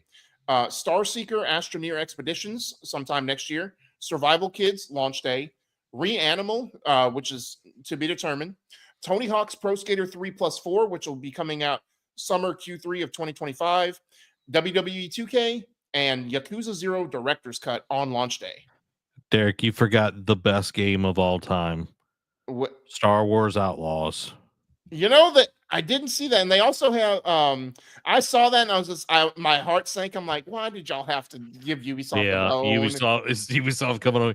It's like if you want to put something on there, put freaking Shadows. You know what I mean? Or just anything that's not Star Wars Outlaws. Did you say Final Fantasy VII It remake? wasn't on that list either. But yeah, Remake Integrate, which is the DLC they did. Which reports said it would be Rebirth. Now, maybe that'll come too, but Final Fantasy VII Remake is still a huge get, and it looks pretty good as well. So, and again, if they ate Rebirth, we didn't see Metal Gear Delta either. That's been rumored, but again, those two Rebirth and Delta could come at a later announcement, but still getting a Final Fantasy remake, Cyberpunk, Hogwarts, just all those games is a huge get for Nintendo, and the fact that they look good is even better. Yeah, it definitely is. And a little extra that we got is GameCube titles are finally coming to Switch Online with Switch 2. Yes. And which some of people those have been clamoring for forever. Yeah, and the titles that are going to be launching are Wind Waker, F-Zero GX, and Soul Calibur 2. And those are becoming in the summer. But then we got some that are being teased. We got Super Mario Sunshine, Luigi's Mansion, Super Mario Strikers, Pokemon XD, Gale of Darkness, and more. So, and those 3 initial titles coming to Switch Online will be launch day with the Switch 2 as well. So, Yeah. So huge get all around. Like, I know this is when they showed it as like, see what we're adding to Switch Online expand. I'm like, please say GameCube. And it was like this. I know everyone probably cheered for joy. That have been wanting that for a while. So may not have been the lineup of games you wanted, but I mean, Wind Waker is pretty much iconic with the GameCube at this point. So you had to get it in there. Yeah, so, you got you got to have that one. But also they're going to add more over time. Let's be fair. These are not going to be the only, like you alluded to earlier. They teased more coming, so it's only a matter of time. Now I kind of want to get into the niche thing. Zach, I'll expound here if you want to step away for a moment. Because we're going to get into the negative now. And Nate's kind of bearing the lead. Let me see. Let me catch up in the chat real quick. Mike says, if they had Diddy Kong Racing, I would buy Switch 2. My hope now is that the Switch 1 price is lowered so I can get the kids one each. And it will be. I don't know how soon right away. Because I know the PS4, when the PS5 and Series X and S came out, they didn't lower the price of the Xbox One and the PS4. I mean, they did it over time, but I guess the last iterations, the Xbox One X and the PS4 Pro, didn't really lower in price till 6 to 8 months after the maybe even a year after the console had dropped. So it'll drop. It's just a matter of when. With it launching in the summer, hopefully they'll have some deals on it for Black Friday, Christmas, what have you. So hopefully they can make it more affordable for you. Nate says it probably won't look that great in person. What are you referring to? Like which game? Sorry. And he also says, for the price of games, I just assume get a Steam Deck. The game prices will be the breaking point. Yep, and that's what I want to get into. That's the next point. Mario Kart World, along with some of these Switch 2 upgrades, like Legend of Zelda: Tears of the Kingdom. I looked at the list of some of the Switch, like it's mainly going to be the exclusives. Cyberpunk. Oh, you're talking about Cyberpunk won't look that great in person. We'll see. My thing was like when they showed off the trailer, I think it's probably one of those things like, you know how when a third party game gets shown, it always looks its best running on PC, and then consoles don't look as great. Doesn't look terrible, but doesn't look as great. I want to say that these will probably be running in docked mode to show off the highest resolution, and then in handheld it'll take a downtick. So I expect that, but we'll see going forward. But some of the, like, going back to the game prices, Mario Kart World, a lot of the Switch 2 upgrades like Metroid, Tears of the Kingdom, Mario Party Jamboree will get a price increase to $80. Breath of the Wild Switch 2 upgrade will only cost $70 or $70. Yeah, $70. But that's only because it came out at $60 with the original Switch 1 when it launched. So everything's getting an upgrade. It is the state of the world. Not going to get very deep into this. Again, I say vote with your wallet. I know that's easier said than done when you have a new hardware coming out with all this stuff, and I'll get into stuff, like they're already saying, oh, because of the tariffs and all this and the other. But the real fact of the matter is everything is more expensive. Eggs are more expensive. Milk's more expensive. Like everything's still expensive, regardless of excuses, regardless of corporate greed or what have you. It's just say that I'm not defending it. I'm not saying it's right. I don't agree with it to an extent, but it is. And it's also been the state of video games because they've held at 60 for so long that we expected a surge. Like I know when it went up to 70, I know people were starting to get a little concerned because it's like, all right, how crazy are we going to get now? Because, they're starting to go up with inflation and whatnot. These bigger studios, bigger budgets, whether right or wrong, they're trying to justify it by the cost expenditure.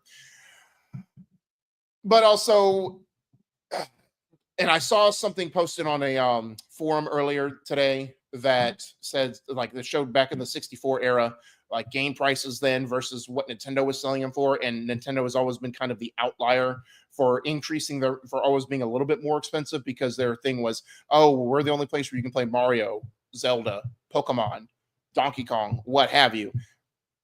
Is it right? Probably not. And it's kind of, again, a weird Nintendo decision, dumb Nintendo decision. At the end of the day, Nintendo's always been that factor for doing things differently, especially when it comes to price.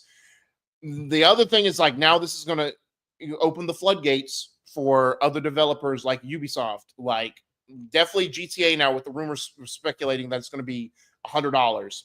I think this opens the floodgate to now where GTA 6 is like, hey, you're going to spend $80 for Mario Kart.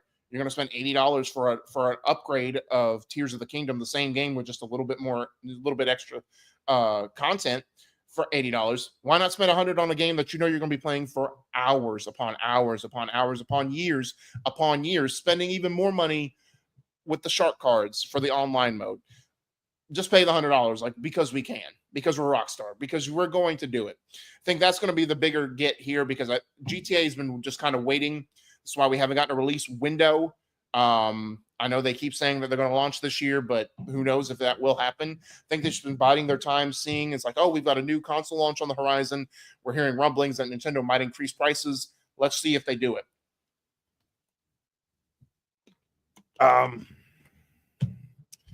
But yeah. And of course, Ubisoft will raise prices. EA will raise prices. Sony will probably raise prices. Again, do I agree with it? Not necessarily. Do I understand? Do I get some of the reasons behind it? I do. I'm not trying to be a corporate apologist here at all. But again, it's going to be even more precedent that we vote with our wallets and spend the money. I think I agree. Nate says I agree. People sink tons of time into GTA, and that's what I think most of it. Not sure if you're what. Not sure. But I don't know. I see both sides of the argument. Do I agree with it? Because I think it puts even more of a bind on people who have a stricter budget, home budget, especially with people with kids, people with several kids, and people, who aren't as fortunate enough to get like the incomes of other people. I don't know. Like it sucks. And there was rumors going around that these $80 price points are the digital versions of the games, which is also intriguing because supposedly I haven't found any articles backing this up or just stating that this will be a thing. But supposedly, like just for Mario Kart, the physical version will be $90. Haven't seen anything on that. I went to even GameStop's website just to see if they had a price point, and it said more info coming soon, which good and bad, because I know pre-orders open up next Wednesday. That could just mean that they can't put the price point on there yet. That could also mean that they're waiting because they know that the price point's going to be $90 and they don't want people to freak out and already start downvoting before they even pre-order it. I don't know. I don't know what to tell you. I don't know what to tell you. So I haven't heard anything that's confirming it. We'll find out, I guess, when pre-orders go live next week. But it is crazy. Zach, you're joining in. I'm talking about just the state of the world about the price increases and how I see both sides of it. I don't agree with it, but it's like Nintendo's always been the leader, like since 64, and making their games higher because they have premiums on the stuff that you want to have fun on. And like I talked about GTA, like this opens their floodgates to basically like $100 because we're GTA, because you're going to spend hours and hours and hours and spend more money on online. And it's because we're Rockstar. Like you're going to pay $100. Like, I mean, come on, man. Like who's not going to buy GTA 6 for the most part? But that also opens up the gates for Ubisoft, EA to raise prices, and all PlayStation, Microsoft, like everything is going to just keep going up. And like I know, Rob Santa over on the Facebook group posted, it's like it's costing more and more to make games. We totally understand that. Right. And like the $70 jump from 60 was big. I remember when games were $30, you Yep. know, and then they jumped up to 50, you know, and then it jumped up to 60 and everything. And it's like the time, yes, like it does cost more and everything, but at some point it's just like, are we When's getting enough on a greedy? Yeah, Yeah. exactly. And, I think it is a combination of corporate greed plus the cost expenditure, Yeah. So it's always going to be a combo, especially at these bigger companies. And I know Nate was talking about and I think it's unique because I like when you jumped in, I was talking about I haven't seen anything like what I told you before we jumped on air. Haven't seen anything that has backed up the claim of, oh, the physical versions are going to be even more expensive. Like the digital versions are 80, the physicals are going to be 90. Haven't heard anything that backs that up. But I also want to bring this point up, which is a very you would think it would be the other way around. You know what I mean? This is the first time that if presumably true, that digital is cheaper than physical. And I think this is Nintendo finally sticking it to, brick and mortar stores and GameStop in particular and saying, screw you. We're going to yes, we're already charging enough. Yeah, we're only $10 cheaper, but we're a cheaper option than buying physical. So we're basically going to stick it to you and it's hey, more and they probably saw something where more and more people bought because they're hey, a little cartridge that I could lose, why don't I just buy it digitally? Yeah. To where I can just have it on the go with me instead of carrying around an extra thing of games in my pocket. Well, and it's when you buy a game these days, even Nintendo games, you have a few gig download at least, for updates or whatever was it on the cartridge. You don't really know what else is going on there, but now it's the cartridge. Well, you're not even. They kind of redesigned it, but it's not even real. Yeah, you're just getting the code to download it, just like all the other people and everything. So it's just yeah, I don't know, dude. And that also does that affect the resale value? Can you even, you know what I mean? Once you put in that code, it's that's done. So resale is not even going to work anymore. Yeah, for them, Switch 2 games. Woof. Yeah, that's even worse. Yeah, because that goes to Dan's point here that physical can go down in price more quickly than digital, and I agree with that, especially if the demand is low. Right. But the resale market is going to be hit pretty hard on that. Yep, for sure. Nate, back in my day, you could get a bag of them video games for $0.25. Shakes Kane angrily. Yeah. Oh man. But it's kind of the times, you know what I mean? And it's how much are they going to charge for the upgrades? Is it going to be $10? Is it going to be $20? Mm-hmm. Is physical games going to be $100?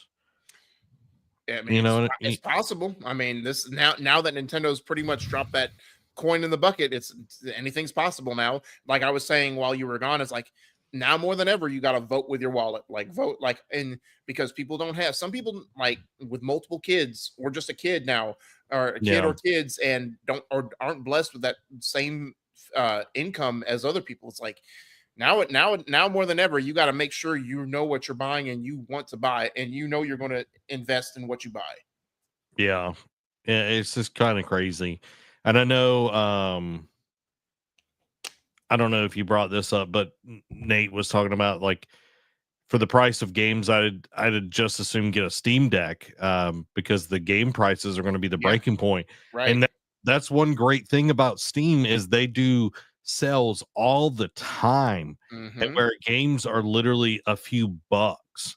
And not everything is compatible on Steam Deck. That is the one thing that you are going to run into when you have a Steam Deck. But there's, different certifications. You can see where it lines up, if it's, silver, bronze, platinum, gold, whatever, how it's going to run and everything. And then there's settings that make it run a little bit better when you're playing it. But, the stuff that's going to be going on Switch, at least first party, let's hope Pokemon can fix what they've done in the past, but it's going to run really, really smooth. But, yeah, why would I pay $80 for Cyberpunk when I can pay 23 on sale on Steam? Correct. Yeah, I agree. And I think for me, I'm not getting a Switch 2 for third party games. It's definitely a first party machine in that regard. So now, granted, their lineup of third party games is a lot more impressive than it was on Switch 1, but still, like when out of the 3 consoles, what like majority of the time, why are you going to play your third party games? PlayStation or Xbox or PC if you have that option as well. But you're going to play Nintendo, you're going to get a Switch 2 for the Nintendo games. Let's just be fair. Yeah, and now I will say the form factor of the Switch 2 looks way better than the form factor of like the Steam Deck is heavy. Like I will tell you all that. And like, yes, I have surgery on my wrist and all of that. So like the weight does affect me more than others, but it's a little bit more cumbersome. It definitely gets hot. The battery life is not as good, but it is, you got way more things that you can play on Steam Deck right away compared to the Switch. So again, you're not buying the Switch for the third party games. It's a nice little add on, but you're definitely getting it for the first parties. So Derek, you got any final thoughts you want to toss out there about the Switch 2? Just okay, like my overall after just staying on it for 24 hours after I watched the direct, it is definitely a very Nintendo-esque direct in terms of there was a lot. I think in the long run, Switch 2 will do leaps and bounds for Nintendo compared to the Switch 1. I think they did a lot of right decisions with the console, with like some of the game decisions that they're making with like Sakurai doing a Kirby game, trying to make that more relevant, them changing up the formula for Donkey Kong, and just like the backwards compatibility, like the game sharing, like being more consumer friendly in those aspects. But again, like the camera, will that be a gimmick when it's all said and done? Will like the game prices, obviously, how much more egregious will they get with that? And especially, will the physical ones be even more expensive? And just there's other concerns I have, but it was a nice mix of good and bad for Nintendo. But I think that just signifies that Nintendo's in a right direction where they're figuring things out, where they coming off the Wii U, which almost caused them to pretty much not go bankrupt, but pretty much stop making consoles or just go to handhelds, to where they found success with a hybrid, and they're building off that success, and now they're trying to navigate, how do we keep that momentum? How do we capture lightning in the bottle again? Yeah, I would agree. I think that this is a great step towards what I feel like the Switch 2, and I like the decision that they've made where it is a upgrade to the Switch 1. I think that's what we've wanted, is like a Switch Pro or something like this. I feel like this is the big step here, where we are seeing high powered third party games being played on there, which begs me to think, what is Nintendo games going to look like in 3 years? Oh yeah, you know what I mean. That's like when like, what is the next Zelda, like full blown Zelda game, going to look like when they've been able to do what they've been able to do with Breath of the Wild and Tears of the Kingdom on just the regular Switch? What's the next 3D Mario going to look like? Like it is going to be absolutely insane to see. But I think they also, still making weird Nintendo decisions. Oh yeah, Nintendo going to Nintendo.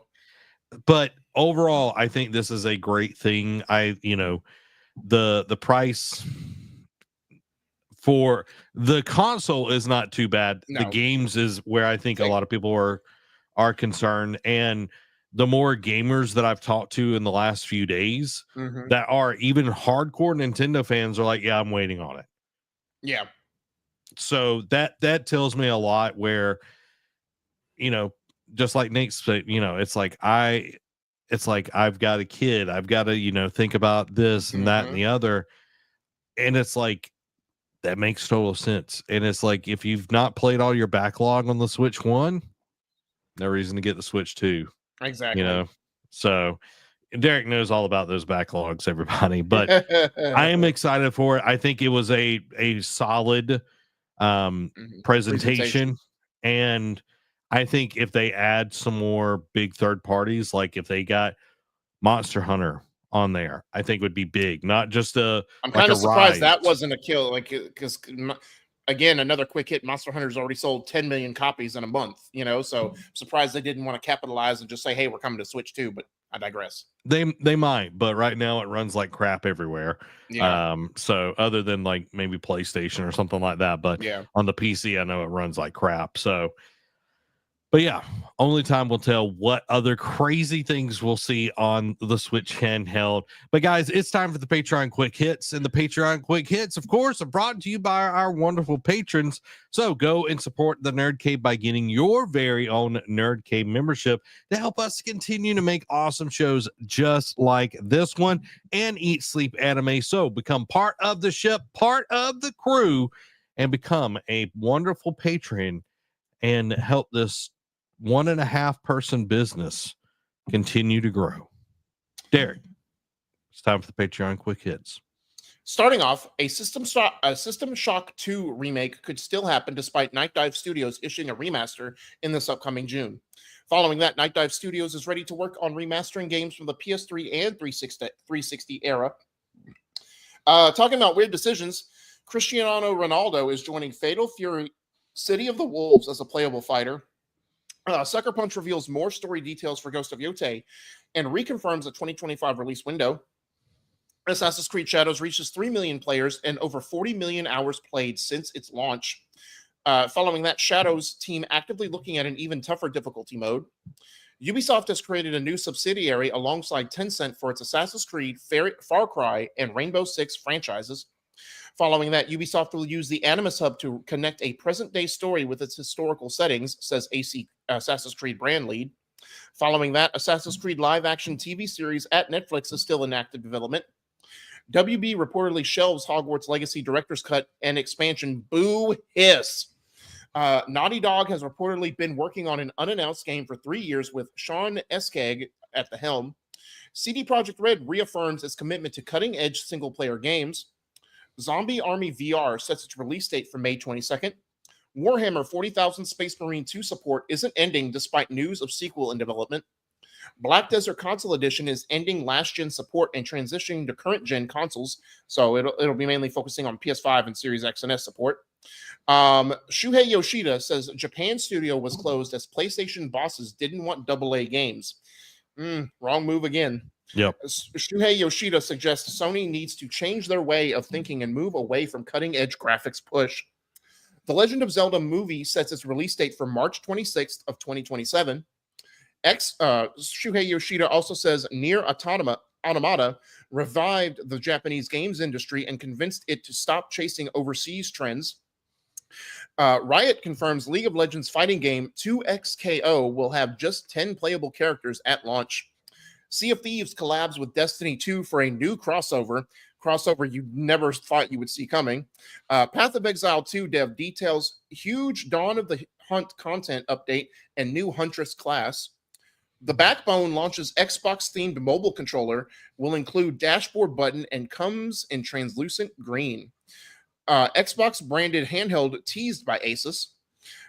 Former GTA producer's new game Mind's Eye sets a release date for June 10th. Netflix's gaming head doesn't think console games are part of gaming's future. GTA 6 doesn't have a release date yet as Take-Two wants to maintain anticipation. Strauss Zelnick says AI isn't going to be able to create a competitor to GTA, basically saying that AI won't ever replace developers essentially in making great games.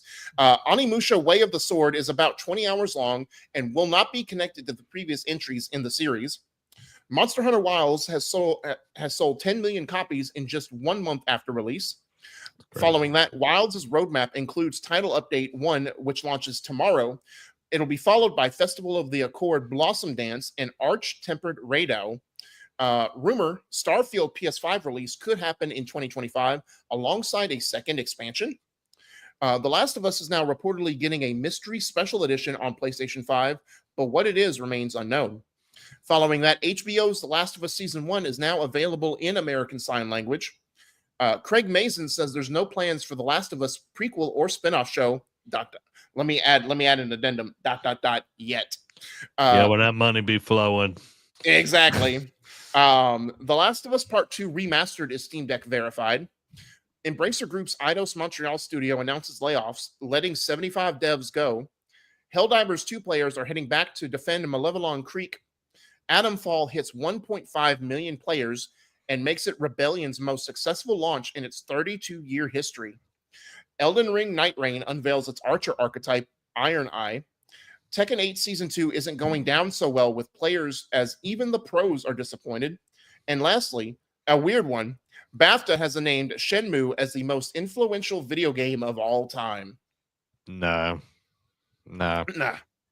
No. I'd like to know in what way. Nah, that's just wrong. BAFTA, call me. We'll talk. I'll give you a list of 12 games that are better than Shenmue, that are more influential. Are 2 of them God of War? Yes, 2 of them are God of War. Another is Ghost of Tsushima. Yeah, that's already that's already a quarter of the list. Already better. Mass Effect 1. Jade Empire from BioWare back in the day. Wow, that's a callback. Amazing game, dude. Amazing game. Way better than Shenmue. My God. So what was it I wanted to touch on with you? Shuhei saying PlayStation needs to change their way of thinking and move away from cutting edge graphics push. I get what he's saying. It should be about the gameplay, the experience. Yep. Don't just focus on, because how many times have we seen we've seen great graphically amazing games and the experience is a fart in the wind, or just non-rememberable. My counter argument to that is I think it needs to be both. I think it needs to be a perfect balance of gameplay and a graphics push, because for example, let's just take it back a week ago, right? When we were talking about the Switch 1 Direct. Metroid Prime 4. The gameplay looks pretty well, except for the psychic abilities. The graphics, though, the ball rolling. Or just like the initial, and I mean, go back to a game I talked about at the beginning of the show that I'm playing, Avowed. It wasn't until the last couple trailers that we even cared about the game, because the graphics push is now, yes, our older retro games gonna look amazing, and that was more known for their gameplay, of course. But these huge AAA budget games, they need to pop. It's eye candy. It's like food. It's you eat with your eyes first. If you just throw slop on a plate, you're not enticed to as much to eat it as if it looked like a gourmet, Michelin 3-star Michelin restaurant dish. So it needs to pop and needs to grab your attention. Otherwise, whatever gameplay. Now, yes, it could play phenomenally, but a lot of people will be turned off by that initial first blush if it doesn't at least look appealing. So again, we both said, Metroid Prime 4, we looked at it as not a game for us because mainly of the way it looked. It looked like an old school game. Didn't look like it was going to be a Switch 2 game, let alone a Switch 1 game. So graphics do matter, but I get what he's saying. Yeah, I agree with you, Derek, on that. Graphics, it is a base. It's it has to look good, but chasing the crazy, with graphics. Yeah. And I feel like some PlayStation execs are like that. Oh, we love Mark Cerny. Mark Cerny has pushed the consoles to an exceptional degree here to give us those graphics. But when that's all that matters, you're not going to be getting, those storytelling elements in there. You have to have both sides of it to really push the art form forward. Because if we were still playing stuff that are super pixelated or blocky, it's not as good. And even I'll go with Sea of Stars. That game is it has a very unique art style and that type of game, but it still looks gorgeous. Correct. Because the graphics are there. you know, and it's not maxing out something. So I agree with you. It has to be a both things. It can't just be one or the other. Think of it like a job. Well, I don't know if a job interview is the most accurate, but basically the graphics will get you in the door. The gameplay is what will keep you here. Yeah, exactly. Well, everybody, I hope that you enjoyed this episode of the Nerd Cave News. We'll be back next week with more awesome news to cover. This has been Zach and Derek. Y'all bless week. Bye-bye.